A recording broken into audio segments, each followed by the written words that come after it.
Comment question of the video: how did you come across the Black Sheep TV channel? What's going on, Herd? Welcome back to the channel. Today we're going to be talking about how to tune your drift car in GTA 5. Now, I feel like this subject gets blown out of proportion and gets overly complicated in some aspects. I'm kind of guilty of overlooking a few things as well. Not that I didn't understand them or didn't know about them, it's just you view it as such a small, minuscule difference that you don't really realize that sometimes you're putting so many of these small differences on your vehicle that it's really affecting it and how it's drifting and how it's handling. And you hop in someone's car that's a lot cleaner built and you're like, man, this feels like a completely different car. Well, today we're going to talk about those differences, the clear-cut, upfront differences that everybody knows about, but also those differences, those few little ones that are highly disputed and even argued about. And unless you really have a lot of time in a car, even one specific car is a great way to do it. Get in that one specific car, drift around for 40, 50 hours in that car, and then change one or two small things. You're like, man, I don't like how this handles now. It feels completely different. Or maybe you do like how it handles. You'll feel a difference. One of the most sensitive vehicles to some of these drift tunes is the Futo. It is one of the most sought after, nostalgic, iconic vehicles that are in the game, and well, it drifts great with like the handbrake slide. It's a great single gear drifter. I mean, we're not even going to stance it up, and we'll be able to whip all kinds of donuts and have a great little time with this car, connecting all kinds of links and lines. The problem with it is once you get into that speed boost, that second gear speed boost, the more competitive style of drifting, the proper build, it just doesn't want to drift. So this is going to be probably one of the best cars that we can feature here in this drift tune video. Jesus, it does kind of, oh my god, Jesus. Now, although we'll be able to kind of showcase these differences a little bit more with the Futo, these go for all the vehicles in GTA Online. Some of them you will get away with a bit more than others, I will say that. But we'll get into that right now. Alright, so right off the bat, we're going to knock out the clear cut, the ones that everybody knows. You're putting in the engine, you're putting the engine all the way up. You're putting in the turbo and the transmission all the way up.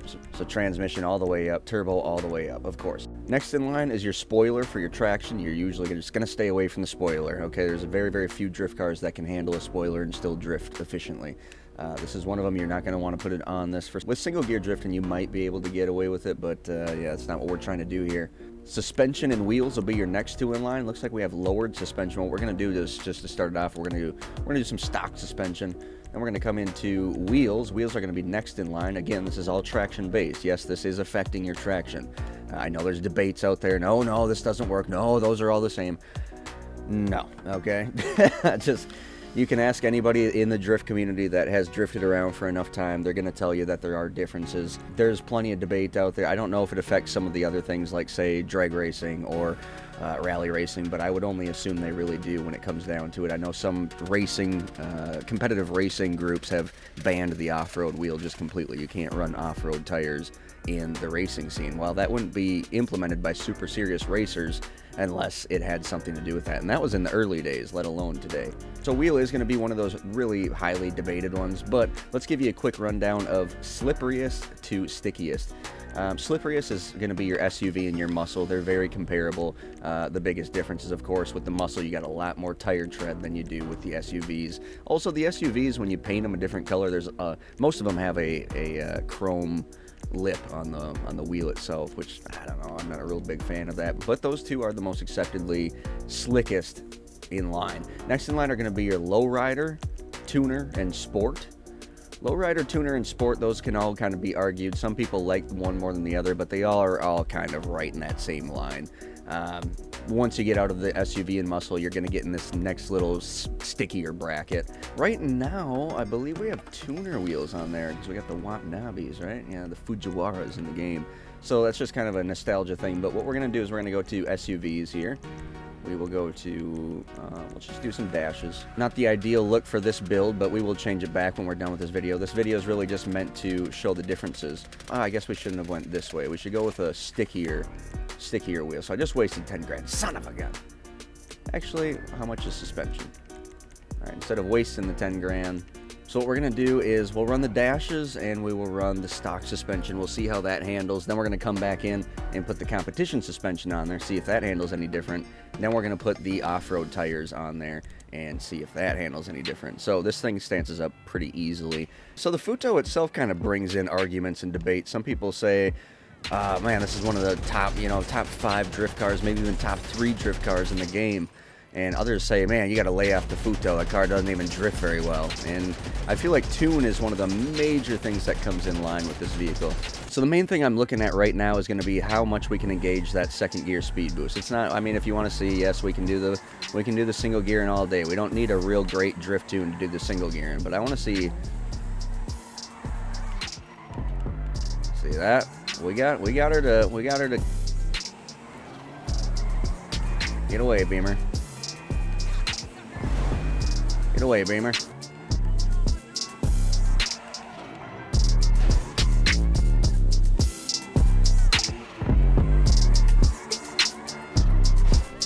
Whoa, right into the damn tree.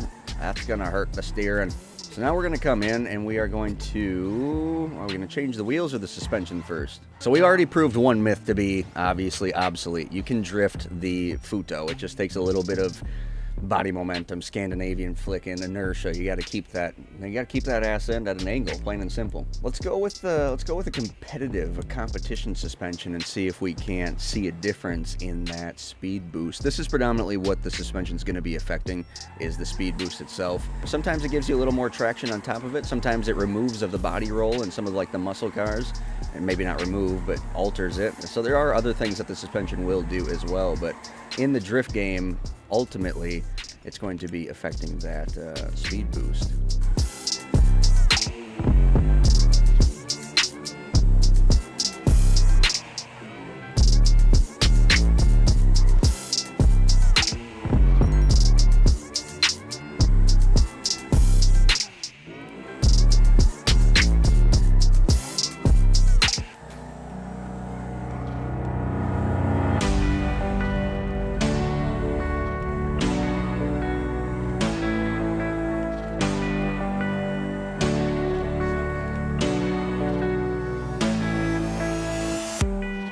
So honestly, I did not notice much of a difference right there. There was not a whole lot of difference with that suspension tune. So yeah, we're gonna go with the off-roads. Just gonna spend low amount. These ones will work. I don't know if that's great taste, but we're gonna take her.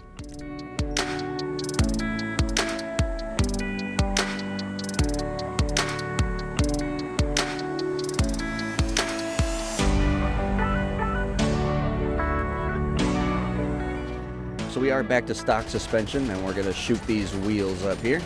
All right, off-road tires, stock suspension. Let's see what we're dealing with.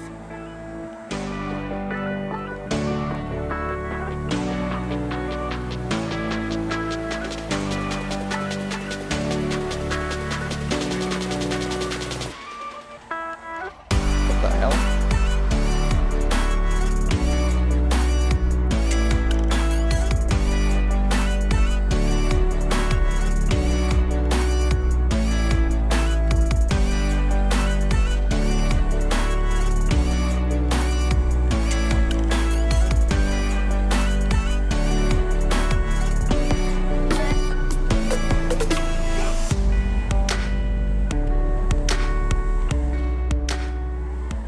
Oh, damn it, it's gonna rain.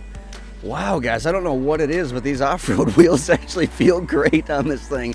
It's kind of controversial to what I was stating, but yeah, there's certainly a difference. I mean, the little bit of the differences that I just did there, you could feel a difference. And oddly, like I said, a little controversial, a little counter statement, a little contradictory even of what I was saying earlier with these are stickier wheels. But I do know that they've messed with these off-road wheels with the look of them. Maybe they messed with the handling factor too. I know I'm gonna get all types of, wow, this doesn't affect it and this doesn't affect it. It's just this is gonna be one of those videos, and I understand that. It's kind of why I've held off on making a video like this. There's so many debates that go at hand, and I know people focus so much on the coding of the game and all that stuff too, and I'm not saying that you're wrong. I'm just saying that this comes out of experience from people that actually do this day to day.